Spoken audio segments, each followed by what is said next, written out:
അപ്പോൾ നമ്മളൊക്കെ ഇങ്ങനെ പറയും കല്യാണം കഴിഞ്ഞ് ഒരു 3 ദിവസം കഴിഞ്ഞാൽ നമ്മുടെ റൊമാൻസ് ഒക്കെ മരിച്ചു പോകും. പിന്നെ റൊമാൻസ് ഒന്നുമില്ല. കാരണം പിന്നെ നമ്മൾ ഭയങ്കര സീരിയസ് ആവും. നമ്മളുടെ ഇടയിൽ ഈ പറയുന്ന സൗഹൃദം നഷ്ടപ്പെടുമ്പോഴാണ് പല ബന്ധങ്ങളുടെയും ആഴവും സ്നേഹവും ഒക്കെ കുറഞ്ഞു പോകുന്നത്. ഇപ്പം ഞാൻ പറഞ്ഞ പോലെ എൻ്റെ വൈഫ് ഇപ്പോൾ എൻ്റെ ഏറ്റവും വലിയ സുഹൃത്താകാനുള്ള കാരണം എന്നെ കണ്ണുടച്ച് വിശ്വസിച്ചുകൊണ്ടാണ്. കണ്ണു തുറന്ന് എൻ്റെ ഫ്ലോസും എൻ്റെ ഈ പറയുന്ന പഴയ റിയാസിനെ കണ്ണുടച്ച് വിശ്വസിച്ചുകൊണ്ടാണ് ഇങ്ങനെ ഒരു ട്രാൻസ്ഫോർമേഷന് എനിക്ക് സാധിച്ചത്. അപ്പം കണ്ണ് തുറന്ന് അന്ന് ഫാക്ച്വലി ലോജിക്കലി ഒക്കെ നോക്കിയിരുന്നെങ്കിൽ ഒരുപക്ഷെ വേണ്ടാന്ന് വിചാരിച്ചിരുന്നെങ്കിൽ ഇങ്ങനെ ഒരു ട്രാൻസ്ഫോർമേഷൻ എനിക്കും സാധിക്കില്ലായിരുന്നു. 2016 ഞാൻ ബിസിനസ് പൊട്ടി തകർന്ന് നിൽക്കുമ്പോൾ എനിക്ക് തോന്നുന്നു സക്കറിയ എന്ന് പറഞ്ഞൊരു വ്യക്തി എന്നെ കണ്ണുടച്ച് വിശ്വസിച്ചില്ലായിരുന്നെങ്കിൽ ഞാൻ ഒരു മുമ്പോട്ട് ഒരു സ്റ്റെപ്പ് എടുക്കാൻ പറ്റാതെ സ്റ്റക്കായി നിന്ന സമയത്താണ് സക്കറിയ എൻ്റെ ലൈഫിൽ വരുന്നത്. എന്നെ സ്പിരിച്വലി എന്നെ എൻഹാൻസ് ചെയ്യുന്നത്, നമുക്കിടയിൽ ഒരുപാട് conversations without any vested interest, ഒരു താല്പര്യവുമില്ലാതെ നമുക്ക് വേണ്ടി സമയം സ്പെൻഡ് ചെയ്യുക, നമ്മളെ കൺസോൾ ചെയ്യുക. ഞാൻ UAE വിടാൻ തീരുമാനിച്ചൊരു വ്യക്തിയാണ്. ഞാൻ ഈ നാട് വിട്ട് എന്നെ ഒരു രീതിയിലും എന്നെ ഈ നാട് സഹായിച്ചില്ല എന്നൊക്കെ വിചാരിച്ച് ഒരിക്കൽ നാട് വിട്ടിട്ടുണ്ട്. 2010 ഞാൻ UK പോയി. പിന്നെ അവിടെ നിന്ന് തിരിച്ചു വന്ന് രക്ഷപ്പെടാമെന്ന് വന്നു. ഇവിടെ രക്ഷപ്പെട്ടു എന്ന് തോന്നി, പൈസ കുറേ ഉണ്ടാക്കി, ബിസിനസ്സിൽ ഇൻവെസ്റ്റ് ചെയ്തു, ഒക്കെ പോയി. കോടിക്കണക്കിന് രൂപ നഷ്ടപ്പെട്ടു, എനിക്കും എൻ്റെ സുഹൃത്ത് നഹാസിനും. ഈ നഹാസും എന്നെ കണ്ണടച്ച് വിശ്വസിച്ച ആളാണ്, എൻ്റെ പാർട്ട്ണറായിരുന്നു. എന്നെ കണ്ണടച്ച് വിശ്വസിച്ച എൻ്റെ സുഹൃത്താണ്. അത് ഇവിടുന്ന് പോകണമെന്ന് തീരുമാനിച്ച് എനിക്ക് ഓർമ്മയുണ്ട്, ദുബായ് വാട്ടർ കനാലിൻ്റെ ഫ്രണ്ടിൽ ഞാനിങ്ങനെ നോക്കി നിൽക്കുകയാണ്. അപ്പോൾ എനിക്ക് ഈ പഞ്ചാബി ഹൗസിൽ ദിലീപ് ഈ ഒരു കടൽപ്പാലത്തിൻ്റെ അടുത്ത് വന്നിട്ട് ഒരു കോൺവെർസേഷൻ പറയുന്നുണ്ട്. എന്നിട്ട് ഇയാൾ വെള്ളത്തിൽ ചാടും. അപ്പം ഞാനിങ്ങനെ ആലോചിക്കാം, എന്ത് ചെയ്യും, എൻ്റെ മുന്നിൽ ഒരു മാർഗവുമില്ല. അപ്പോൾ കണ്ണടച്ച് വിശ്വസിച്ച എൻ്റെ പാർട്ട്ണറാണ് അന്ന് എന്നെ പ്രശ്നത്തിലാക്കിയത്. അപ്പോൾ കണ്ണടച്ച് വിശ്വസിച്ചതിൽ എനിക്ക് പണി കിട്ടിയിരിക്കുക ഇപ്പോൾ. അപ്പം ഞാനിങ്ങനെ ഈ വെള്ളത്തിൻ്റെ വാട്ടർ കനാലിലെ വെള്ളത്തിൽ നോക്കിയിട്ട് ഈ ദിലീപിൻ്റെ ഈ സിനിമ ഇങ്ങനെ ആലോചിച്ചിട്ട് ഞാൻ ആദ്യം എൻ്റെ സുഹൃത്തിനെ വിളിക്കുക, എൻ്റെ ഭാര്യ വിളിച്ചിട്ട് പറഞ്ഞു, ഈ പത്രത്തിൽ ഈ ആത്മഹത്യ ചെയ്യാൻ പോയ ചെറുപ്പക്കാരൻ തല പൊട്ടി കൈയൊടിഞ്ഞ് വാട്ടർ കനാലിൽ കാണുന്നു എന്ന് പറഞ്ഞാൽ ഭയങ്കര ബോറായിരിക്കും അല്ലേ, ആൾക്കാർ ട്രോളും. അതുകൊണ്ട് തൽക്കാലം നമുക്ക് നാട് വിടണ്ട, ഇവിടെ നിൽക്കാം, ഇതൊക്കെ ഒന്ന് ഫേസ് ചെയ്യാം, എന്നിട്ട് നമുക്കിത് മുമ്പോട്ട് ഒന്ന് ശ്രമിച്ചു നോക്കാമെന്ന് പറഞ്ഞു. ഞാൻ നിന്ന വില്ലയിൽ, ഒരുപാട് ബെഡ്റൂമൊക്കെ ഉള്ള ഒരു വലിയ വില്ലയിൽ, ആ വില്ലയുടെ ഒരു സ്റ്റോർ റൂമിലേക്ക് മാറി. വില്ലയിൽ നിന്ന് സ്റ്റോർ റൂമിലേക്ക് മാറുന്ന ഒരു യാത്ര എളുപ്പമായിരുന്നില്ല. കാരണം ഞങ്ങളൊരു വില്ലയിൽ, ഒരു വലിയ വില്ലയിൽ വലിയ ആഡംബരത്തോട് ജീവിച്ചിട്ട് ആ വില്ലയിലെ ബാക്കി മുറികൾ റെൻ്റ് ഔട്ട് ചെയ്ത് സാധനം വെച്ചിരിക്കുന്ന ഒരു സ്റ്റോർ, എലിമുറി എന്നാണ് അതിനെ പറഞ്ഞുകൊണ്ടിരുന്നത്. എലിമുറിയാണ്. എനിക്കറിയാൻ ശരിക്കും എലികളുണ്ടായിരുന്നു. ആ എലിമുറിയിൽ ഞാനും എൻ്റെ വൈഫും കൂടെ മാറിയിട്ട്, അന്ന് വൈഫിന് മാത്രം ജോലിയുണ്ട്, എനിക്ക് തോന്നുന്നു ഒരു 2500 ദിർഹംസ് മാത്രം ശമ്പളം ഉണ്ടായിരുന്നു എൻ്റെ വൈഫിന്.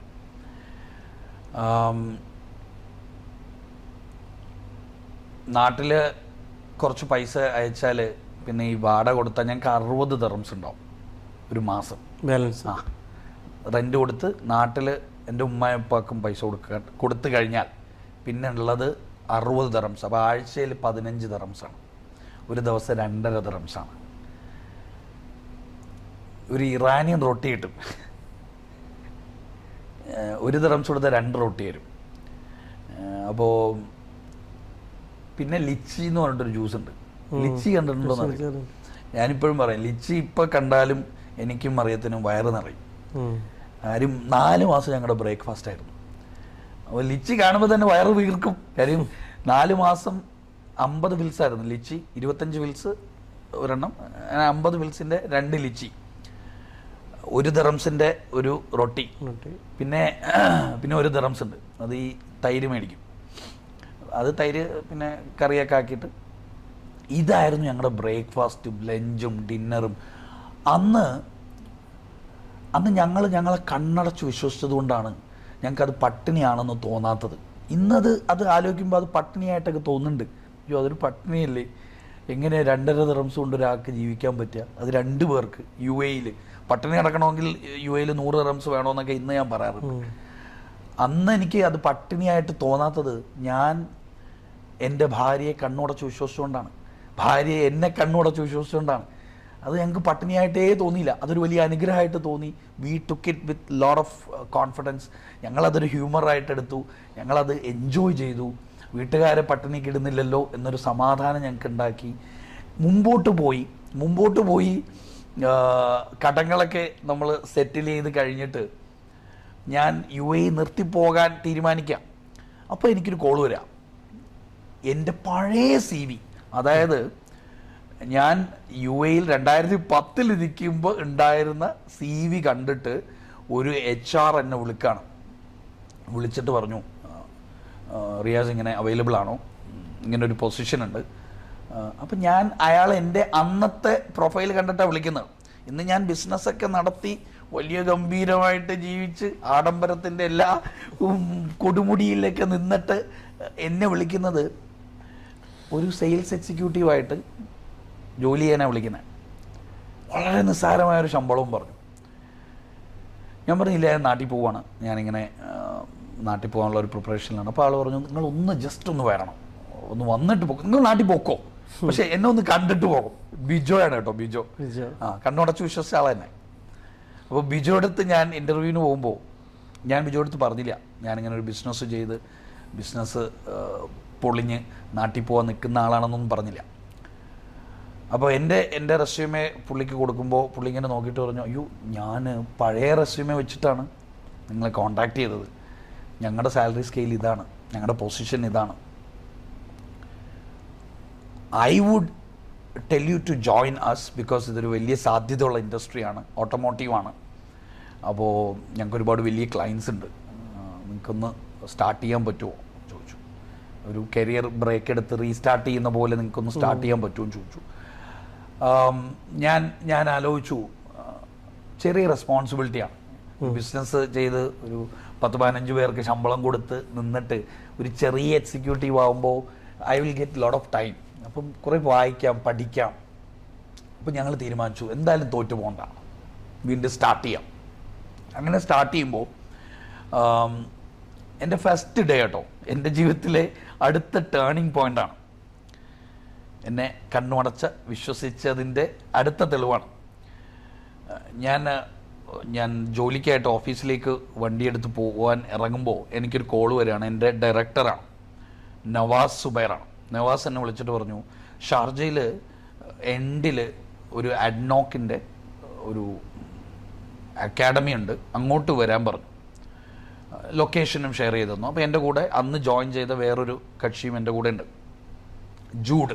അപ്പോൾ ഞാൻ ജൂഡും കൂടെ ഇങ്ങനെ ട്രാവൽ ചെയ്യാണ് ടുവേർഡ്സ് ഷാർജ. ഓഫീസ് JLT-യിലാണ്. അപ്പോൾ ഞങ്ങളുടെ മാനസികമായിട്ടുള്ള ഞങ്ങളുടെ തോന്നൽ ട്രെയിനിങ്ങിന് വേണ്ടി വിളിക്കുക, ഫസ്റ്റ് ഡേ ആണല്ലോ, ഇൻഡക്ഷൻ പ്രോഗ്രാം വല്ലതും ആയിരിക്കും. അവിടെ ചെന്നപ്പോൾ നവാസിനെ കാണുന്നു, സലാം പറഞ്ഞു. നവാസിനെ ഇങ്ങനെ വിളിച്ചുകൊണ്ട് നടക്കുകയാണ് കോറിഡോറിലൂടെ. അപ്പം നടക്കുമ്പോൾ ഞാൻ നോക്കുമ്പോൾ ഒരു 10-40 തലയെക്കെട്ടൊക്കെ ഉള്ള കന്തൂറയൊക്കെ ഇട്ട കുറേ ലോക്കൽസ് ഇങ്ങനെ അങ്ങോട്ടും ഇങ്ങോട്ടും ഒക്കെ നടക്കുന്നുണ്ട്. നവാസിനോട് പറയുന്നത്, റിയാസേ ഇത് അഡ്നോക്കാണ്, ഇവിടെ ഒരു ട്രെയിനിങ് ഉണ്ട്, അപ്പോൾ 2 hours ട്രെയിനിങ് ആണ്. അപ്പോൾ ഒരു 10-40 ലോക്കൽസ് ഉണ്ട്, പിന്നെ കുറേ മലയാളീസും ഉണ്ട്. അപ്പോൾ റിയാസ് ഒരു കാര്യം ചെയ്തോളൂ, ട്രെയിനിങ് എടുത്തിട്ട് എന്നെ ഒന്ന് വിളിച്ചാൽ മതി. ഞാൻ ആ സമയമാകുമ്പോഴത്തേക്ക് ട്രെയിനിങ് എടുത്തിട്ട് ഞാൻ ആ സമയമാകുമ്പോൾ റിയാസിനെ കാണാൻ വരാം. അപ്പോൾ ആര് ട്രെയിനിങ് എടുത്തിട്ട്? അല്ല, റിയാസ് ട്രെയിനിങ് എടുത്തിട്ട് ഞാൻ ട്രെയിനിങ് എടുക്കില്ലല്ലോ. റിയാസ് അങ്ങനെ അത്ര വലിയ സബ്ജക്റ്റ് ഒന്നും വേണ്ട, ഞാൻ ഒരു കാറ്റലോഗ് എടുത്ത് തരാം, ഞങ്ങളുടെ പ്രോഡക്ട്സാണ്, ഈ പ്രോഡക്ട്സ് ഒന്ന് പറഞ്ഞു കൊടുത്താൽ മതി. ഞാൻ പുള്ളിയുടെ മുഖത്ത് നോക്കിയിട്ട് ചോദിച്ചു, ഞാൻ കരുതിയത് എനിക്ക് ട്രെയിനിങ് തരാനാണ് എന്നെ വിളിച്ചതെന്നാ. അപ്പം ഞാൻ ട്രെയിനിങ് ചെയ്യാനോ? ഇനി ഈ പ്രോഡക്റ്റ് ഞാൻ ഇതുവരെ സെല്ല് ചെയ്തിട്ടില്ലല്ലോ, എനിക്ക് ഈ പ്രോഡക്റ്റുമായിട്ട് വലിയ പരിചയമില്ല, അപ്പോൾ പുള്ളി എന്നോട് തിരിച്ചു ചോദിച്ചു, അപ്പോൾ ഇൻ്റർവ്യൂവിന് പറഞ്ഞതോ? പറഞ്ഞു ഇൻ്റർവ്യൂവിന് പറയുന്ന ആരെങ്കിലും വിശ്വസിക്കുമോ? ഞാൻ വെബ്സൈറ്റിൽ നോക്കി തള്ളിയതല്ലേ. നമ്മൾ വെബ്സൈറ്റിൽ നോക്കിയിട്ട് പ്രിപ്പയർ ചെയ്യുമല്ലോ. അപ്പോൾ ഞാൻ വെബ്സൈറ്റിൽ നോക്കി പ്രിപ്പയർ ചെയ്തതാണ്.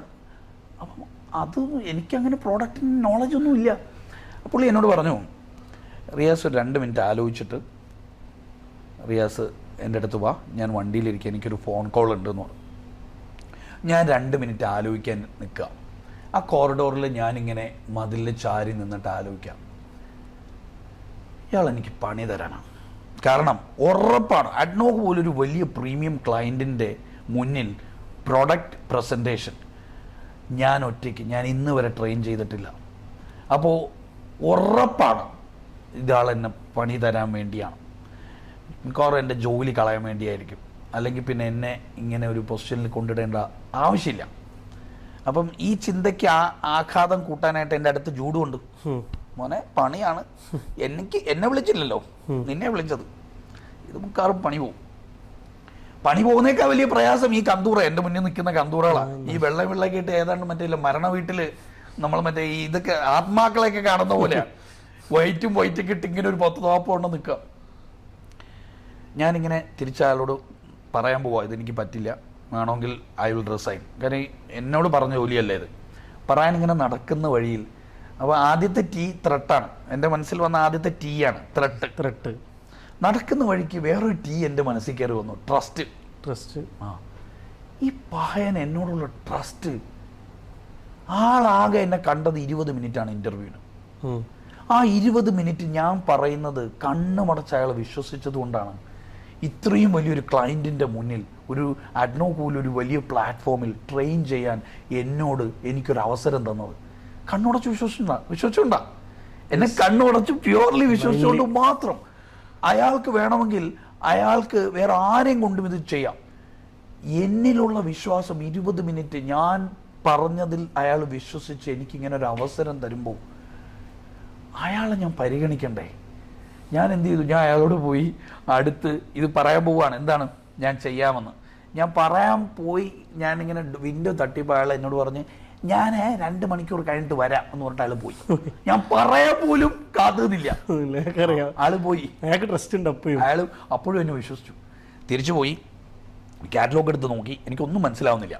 കുറേ ടെക്നിക്കൽ ഡേറ്റയും കാര്യങ്ങളൊക്കെ ഞാൻ ഈ കാറ്റലോഗ് അവിടെ വെച്ചിട്ട് 2 മണിക്കൂർ ഞാൻ പ്രോഡക്റ്റ് പറയാതെ കസ്റ്റമേഴ്സിനെ എങ്ങനെ സർവ് ചെയ്യണം, കസ്റ്റമേഴ്സിനെ എങ്ങനെ മനസ്സിലാക്കണം, കസ്റ്റമേഴ്സിനെ എങ്ങനെ കൺവിൻസ് ചെയ്യണം, കസ്റ്റമേഴ്സിനെ എങ്ങനെ ഇൻട്രാക്ട് ചെയ്യണം, ഇതിനെക്കുറിച്ചിട്ട് ഞാൻ 2 മണിക്കൂർ ഞാൻ സെഷൻ എടുത്തു.